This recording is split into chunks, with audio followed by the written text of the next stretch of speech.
Hey, it's Matt, and today I want to talk to you about fear as a motivator.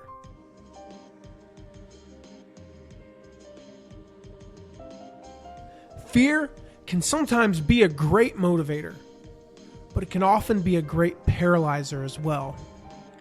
I recently wrote about fear-based leadership as being one of the 3 greatest downfalls of a leader.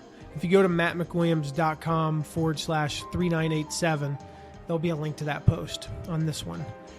In that post, I received comments like this.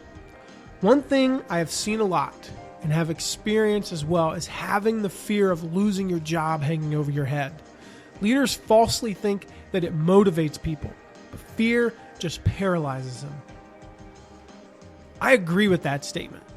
Most leaders mistakenly think that fear is an effective way to motivate people. And it can be, don't get me wrong, but it can only occasionally be used, and only for the short term. Frequent and long-term fear does paralyze people, and 9 times out of 10, it leads to the exact opposite of the desired result. The same goes for trying to motivate ourselves. That's what I want to talk about today. Let's use diet and exercise as an example. Fear motivates someone to eat better and exercise for about 2 weeks.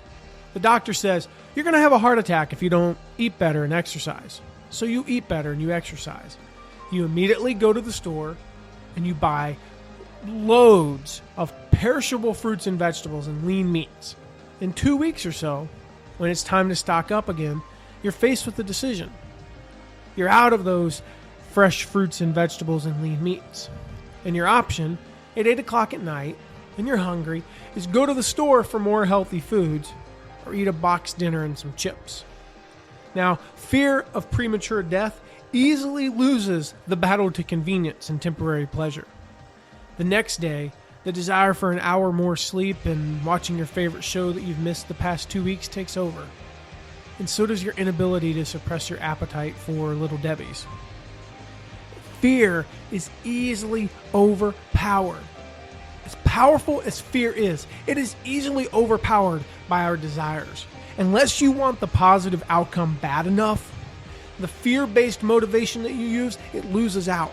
If you don't want to be healthy, the fear of death doesn't stand a chance in the face of your desires. Now, this can work in your favor. Consider the mom who fears water but wouldn't flinch to dive in to save her drowning baby. The positive, that is, the love of a child, overpowers the negative. Now, there is a better way, and I want to talk about that now.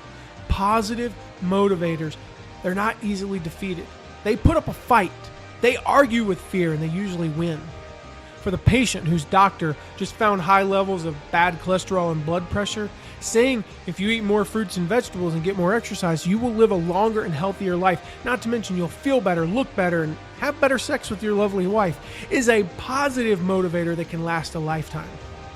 Now, how about an example for business leaders?